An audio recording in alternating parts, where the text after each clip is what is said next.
Alright, so it's still raining. Still raining. We're doing a recurring rental job. We're going to do the driveway here, and then we're doing driveway and house washing that one. Pouring down, mate. Getting there. So we're just going to do this one first, and then we'll run around that one. Alright, so we've just done the driveway across the road, which is the same lady. She's in there fixing up some stuff now. I think it's going on the market. That one there.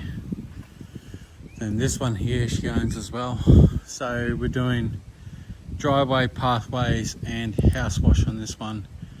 And this one's going on the market. She might be moving into that one. She just put a new fence there on that one there. So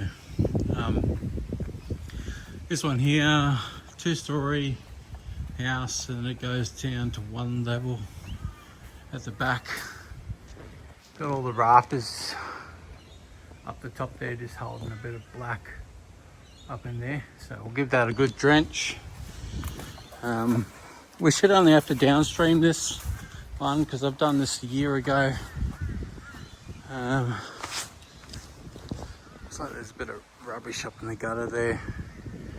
That wall there looks a bit gnarly. So what we'll do is, because I can come under the house there, I might just soak up this wall as much as I can.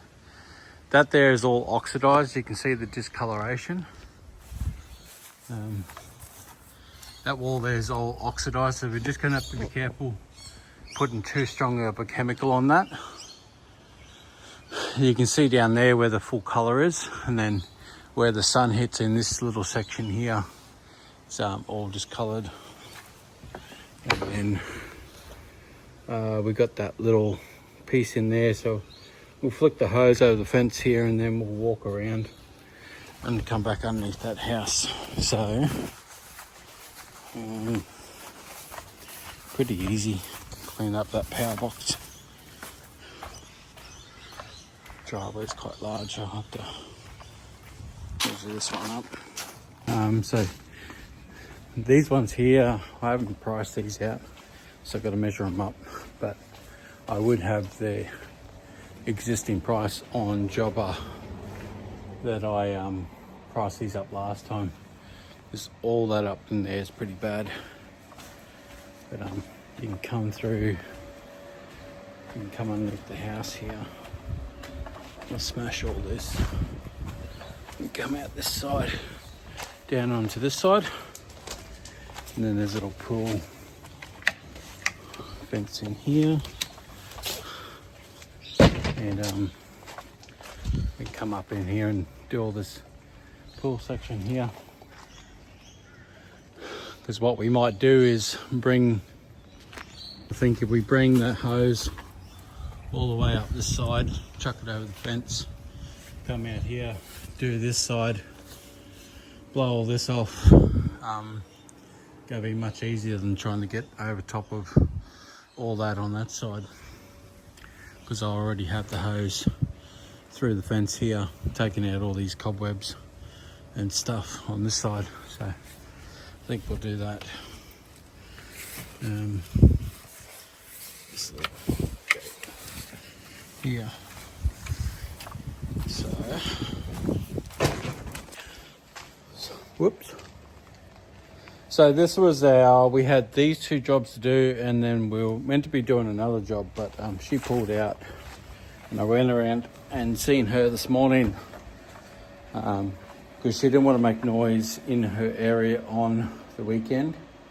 So we rebooked her for a following Thursday, and actually she wanted more stuff done, so the gutters that she wanted done and half the house that she wanted washed. She wanted 2 walls cleaned off because they're going to paint the rest of the house. So we did that, and then just as we were taking off, the neighbour come out and wanted to get his roof quoted. So we got that as well. And then after that job, we popped around in Wanton and seen a duplex that is 2 stories high with a rooftop balcony that overlooks the river. It's just This one overlooks the river here. You can just see the river through there. So they're all quite nice houses, but we're going to quote those jobs as well. And I don't think there's anything else in the area to do while we're up here today, but we've got this one to do. It's going to probably take us probably about just over 2 hours to do the whole lot. The time we do the driveway, we'll do the driveway and all the pathways up that side of the house. And we'll probably wash all that side of the house first, and then we'll go up that side. So we'll get all that done. So we're just chipping away. This is day 7. We'll just get over 20,000 for the week, which is, I've got to say, that is one of my highest weeks that I've done. But we squeezed in a roof job, we smashed in a ceiling job at the same time. So we've got some big high price jobs in there. We have crammed up next week, and we've got a couple more places to fit a little bit more in. Next weekend I'm hoping that it's fine, because I've got 2 jobs that I've got to get done due to not having rain around, because I've got to seal driveways. So you'll see that in a week's time. I just got to get there, and it's just been raining, and I haven't been able to get to them. Like one job's been going for 2.5 months. We haven't had a single weekend where it doesn't rain, or it doesn't rain the Friday before, where I can go in there and paint the driveway. So just wait, you'll see that. But we're going to get in, smash this one out and get going. Alright, so we've finished this job. So we went for 3 o'clock now.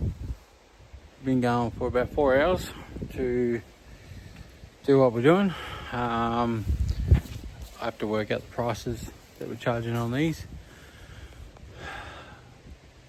So I've been told, people are moving to areas because people like me are making really good money and whatnot. Honestly, there's people down in Sydney making more money than I do. I'm not going to move down to Sydney to make that type of money. I don't want to make that type of money. I'm happy at where I am. Extra money would be great, but I'm happy where I am. I don't know how much that business costs them to run. They might be renting a shed. They might have way more insurance. They've probably got workers' comp. Their overheads are probably way more than what I pay. So their profit level is probably the same as what I get. At the end of the day, you run a much bigger business, but making the same profit level. So everybody has got their own comfort levels. Some people want to run 3-4 trucks. Some people want to run solo, Some people don't want to spend money on ads. That's fine. That's your right, your business. That's why you get into business for. But don't look at somebody in somebody's area. I got told this morning that somebody's making $160,000 a year last year from my guidance, which is great. Like, I'm more than happy for them. Happy if they double that next year. But I can only guide. It takes hard work and commitment from the recipient to implement into their business to make that type of money. And for people just to say, I'm moving somewhere because that guy's making lots of money. Yeah, you'll get there too if you spend money on marketing, you spend money in connections, building connections for 4 years, 3 years. If you're capped out an area, that's fine. Move if you want to do that, but you got to move your whole life. If you're happy to do that, then do it. But just don't move areas because you think that the grass is green on the other side. Because just look at the way you're marketing. Look at anything. Like, are you building connections with people? Are you talking to real estates? Like, are you building a network of people that you can tap into to lower the cost of marketing and materials and all that type of stuff. So that's my 2 cents worth. But we've finished this. We're just going to wind up the water hose, and then we're out of here. Probably take the dog to the beach, but it is pretty cold, so probably not. We'd probably just go home and do nothing. So yeah, not much more. Open checkbook, get them done, price them. They wanted them done by Monday, so it is what it is. Catch you later.